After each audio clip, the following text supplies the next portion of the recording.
Record ১৬তম Copa America trophy নিয়ে দেশে ফিরল আর্জেন্টিনা ফুটবল দল। রাজস্বিক সংবর্ধনায় মেসি ডি মারিয়াদের বরণ করে নিলেন সমর্থকরা।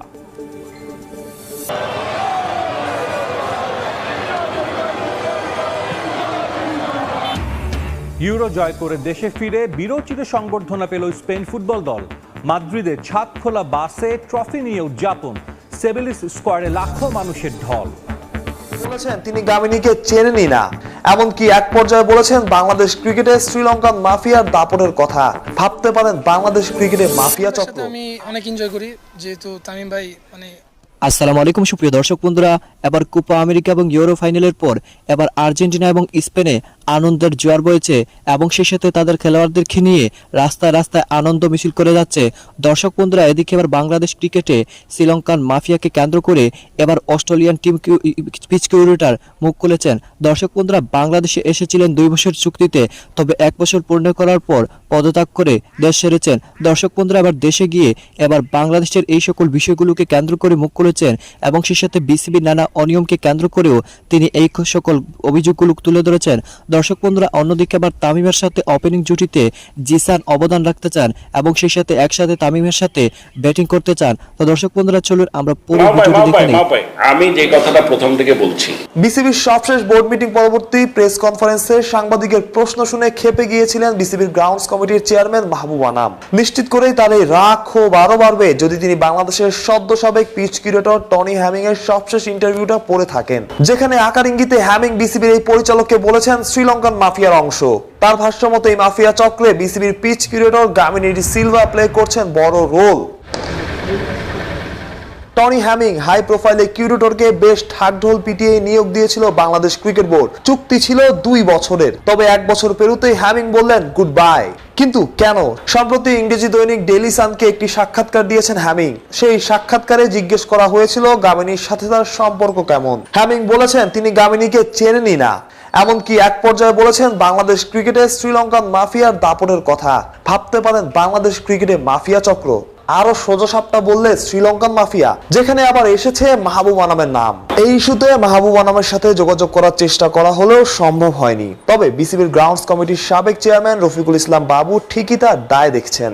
প্রত্যেকটি বোর্ডের সাথে তার সম্পৃক্ততা আছে, সুতরাং ওনার বিরুদ্ধে যখন এই ধরনের একটা অভিযোগ কেউ করে, স্পেশালি বিদেশি কোনো ব্যক্তি, এবং সে একটা তার আন্ডারে কাজ করে গেছে, তখন এটার একটি স্বাধীন সঠিক তদন্ত হওয়া উচিত এবং তারপরে আমাদের বোর্ডের কর্মকর্তাদের বিরুদ্ধে কথা বলা উচিত এবং পদক্ষেপ নেওয়া উচিত।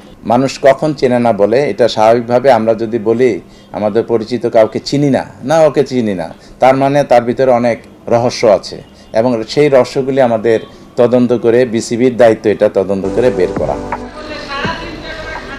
টনি হ্যামিং 1 বছর বাংলাদেশ ক্রিকেটের সাথে কাজ করেছেন, প্রশংসাও কুড়িয়েছেন। নতুন অ্যাসাইনমেন্ট পাকিস্তানে, অথচ গুণী এই কিউরেটরকে বিদায় বলতে হলো সময় শেষের আগেই। তার ভাষ্য মতে পর্যাপ্ত কাজের সুযোগ আর সহযোগিতা না পেয়ে। বাংলাদেশ ক্রিকেটের লঙ্কান গামিনীর দাপটের কথা একরকম ওপেন সিক্রেট, তাকে নিয়ে সমালোচনাও একরকম ডাল ভাতের মতোই নিয়মিত।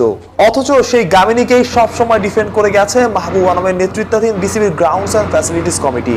কিন্তু কেন, কি এই কারণ? গামিনীর মধ্যে কি এমন আছে? গামিনীর ব্যাপারে আসলে গামিনী এর আগেও আমাদের বাংলাদেশে অনেক দিন ধরে কাজ করছে, গ্রাউন্ডসে কাজ করছে। আপনারা যদি দেখেন, এর আগে শ্রীলঙ্কা যখন বাংলাদেশ ট্যুর করেছিল, বাংলাদেশ কিন্তু শ্রীলঙ্কার সাথে হেরেছিল, তখন আমরা উইকেটগুলি নিয়ে কিন্তু আমরাই বাইরের থেকে, আমি যদিও এখন বোর্ডে নেই, তারপর বাইরের থেকে আমরাই একটু হতাশ হয়েছিলাম যে এই ধরনের উইকেট কেন দেওয়া হয়েছে। 250-টিরও বেশি ডিজাইন অপশন নিয়ে ওয়ালটন স্মার্ট ফ্রিজ, বোঝে আপনার প্রয়োজন। হ্যামিং এর এমন অভিযোগের সত্যতা খতিয়ে দেখবে কে? আদৌ কি দেখার প্রয়োজন মনে করবেন নীতি নির্ধারকরা? যাকে নিয়ে এত কথা, সেই মাহবুব আনাম কি দায় এড়াতে পারেন? এড়িয়ে যাওয়াই কি মঙ্গল? ব্যক্তিগত মঙ্গল হতে পারে, তবে বাংলাদেশ ক্রিকেটের জন্য নিশ্চিত করেই উত্তরটা হবে না।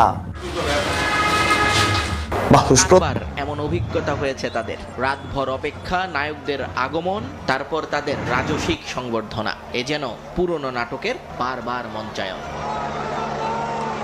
তবে এত কিছুর পরও এই অপেক্ষায় কোনো ক্লান্তি নেই, কারণ রেকর্ড 16তম কোপা জিতে দেশে ফিরেছেন সোনার ছেলেরা। তাদের বরণে তাই নেই কোনো কমতি। বুয়েনোস আয়ার্সের এইজাজ আন্তর্জাতিক বিমানবন্দর থেকে ফুটবল ফেডারেশন কার্যালয় যেন মানুষের সমুদ্র, চারদিকে হর্ষধ্বনি, দুনিয়ার কাছে নিজেদের চ্যাম্পিয়ন হিসেবে আরও একবার জানান দেয়া।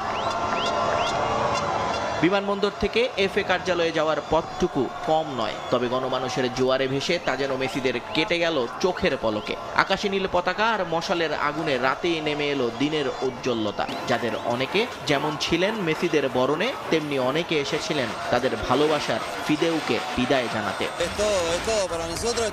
আমরা তাদের দেখতে মায়ামি যেতে পারিনি, তাই এখানে এসেছি হিরোদের বরণ করে নিতে।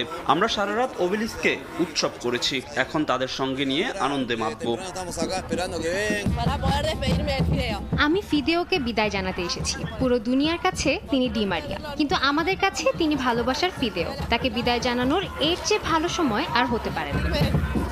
এদিকে রাত শেষে ভোর হলেও কোপা চ্যাম্পিয়নদের ভালোবাসা জানাতে ভোলেননি আর্জেন্টাইন সাধারণ মানুষ। পত্রিকার প্রথম পাতাগুলো ভরে আছে মেসিদের নায়কোচিত পারফরমেন্সের প্রশংসাবাণীতে। জনসাধারণের দাবি, দেশের এই আর্থিক সংকটে যখন মানুষ বেঁচে থাকার শেষ আশাটাও ভুলে যাচ্ছিল, তখন কোপার এই শিরোপা তাদের নতুন করে বাঁচতে শেখাবে।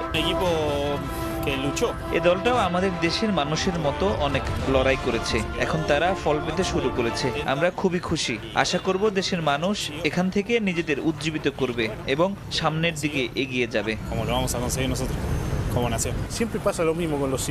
আপনি ডি মারিয়া আর মেসিকে দেখুন, এরা কত কটূক্তি, কত সমালোচনা সহ্য করেছে, কিন্তু আজ তারাই আমাদের নায়ক। একটাই জীবন, এখানে কোনো কিছুই শেষ নয়। আপনি নতুন করে শুরু করুন, কেউ না কেউ আপনার পাশে এসে দাঁড়াবেই। ওবেলিস্ক স্কয়ারে আরও বড় সংবর্ধনার আয়োজন করছে আর্জেন্টিনা ফুটবল ফেডারেশন। নিয়ন মুহাইমিন, সময় সংবাদ। কোপা জয়ের আনন্দের মধ্যে আর্জেন্টিনার বুয়েনোস আয়ার্সে ঘটল অনাকাঙ্ক্ষিত ঘটনা।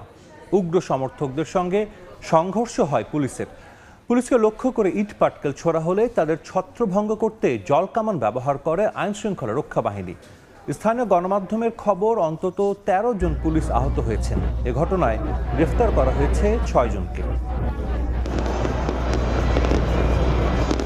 দীর্ঘদিন ধরেই আর্জেন্টিনায় রাজনৈতিক অস্থিরতা, অর্থনৈতিক মন্দায় জর্জরিত দেশটি। শুধুমাত্র ফুটবলই দেশটি সাধারণ মানুষকে এনে দেয় আনন্দের উপলক্ষ। গেল 4 বছরে চতুর্থ বড় শিরোপা জয় করেছে আর্জেন্টিনা ফুটবল দল। ডি মারিয়ার শেষ টুর্নামেন্ট, যার মাহাত্ম্য বাড়িয়েছে বহুগুণে। কোপা আমেরিকা শিরোপা নিশ্চিত হতেই রাস্তায় নেমে আসেন লাখো আর্জেন্টাইন সমর্থক। ফুটবল যাদের ধ্যান জ্ঞান, তাদের উল্লাসও বরাবরই হয় ভিন্ন মাত্রায়। আর এই কোপা আমেরিকা জয়ের উদযাপনেই ঘটেছে অনাকাঙ্ক্ষিত ঘটনা। ন্যাশনাল টিমে ইতোমধ্যেই তানজিদ তামিম নিজের জায়গা পাকা করার প্রক্রিয়ায় রয়েছেন। জিশান যদি পথচ্যুত না হন, তাহলে ভবিষ্যতে জিশান তানজিদ জুটি দেখতে পাওয়ার একটা গাঢ় সম্ভাবনা থেকেই যায়। ডানহাতি এই ব্যাটার নিজেও অবাস্তব মনে করছেন না সেই সম্ভাবনাকে। না, তামিম ভাইয়ের সাথে আমি অনেক এনজয় করি, যেহেতু তামিম ভাই অনেক খারাপ বলগুলো মারে, অত প্রেশার নিজের উপর আসে না। উনিও যেমন ব্যাটিং করে আমিও তেমন ব্যাটিং করি, দুজনের একদম সেম মেন্টালিটি হয়ে গেছে, যার কারণে আমাদের সমস্যা হয় না। ডিপিএল আমরা দুজন 8টা-9টা ম্যাচ একসাথে ব্যাটিং করছি, তেমন প্রবলেম হয় না আমাদের। আমি অনেক এনজয় করি তামিম ভাইয়ের সাথে। তার মানে এই জুটি থেকে বাংলাদেশ বড় কিছু আশা করতে পারি না, যদি আল্লাহ চায় তাহলে ইনশাল্লাহ। ঢাকা প্রিমিয়ার লিগের সর্বশেষ আসরেও শাইনপুকুরের হয়ে একসাথে একাধিক ম্যাচে ইনিংসের সূচনা করেছেন তামিম ও জিশান। সেখান থেকে দুজনের বোঝাপড়াটাও জমে উঠেছে বেশ। ব্যাটিংয়ের সময় এই দুজনের প্রতিপক্ষকে সুযোগ না দেওয়ার মানসিকতা একে অপরকে কমপ্লিমেন্ট করে। কারো ওপর চাপ না আসায় দুজনেই খেলা চালিয়ে যেতে পারেন নিজেদের মতো করে। তাই জিশান তামিমের জুটি যেই দলেই খেলুক না কেন, ভালো কিছুর আশা তারা করতেই পারে। শুরুর দিনগুলোতে তারা দুজন যেমন আশা দেখাচ্ছেন, ভবিষ্যতে সেটা আরও সমৃদ্ধ রূপ ধারণ করুক, সেটাই তো হবে এদেশের ক্রিকেটের যে কোনো শুভাকাঙ্ক্ষীর। তো দর্শক বন্ধুরা, আপনারা হয়তো পুরো ভিডিও দেখে এবং সেই সাথে এই সকল বিষয়গুলো জেনে অবশ্যই বুঝতে পেরেছেন, অবশেষে বাংলাদেশ ক্রিকেটে যে শ্রীলঙ্কান মাফিয়া যুক্ত হয়েছে তা ইতিমধ্যে বিশ্বজুড়ে প্রমাণিত হয়ে গিয়েছে এবং বিশ্বের নানা জ্ঞানীগুণী মানুষগুলো বাংলাদেশের ক্রিকেটের এই ব্যবস্থাকে কেন্দ্র করে একের পর এক সমালোচনা করে যাচ্ছে। তো দর্শক বন্ধুরা, আপনারা পুরো ভিডিও দেখে এবং সেই সাথে এই সকল বিষয়গুলো জেনে আপনাদের কাছে কেমন হয়েছে অবশ্যই কমেন্ট করে জানিয়ে দিবেন। তো দর্শক বন্ধুরা, ভালো থাকুন, সুস্থ থাকুন। আল্লাহ হাফিজ। আসসালামু আলাইকুম রহমতুল্লাহ।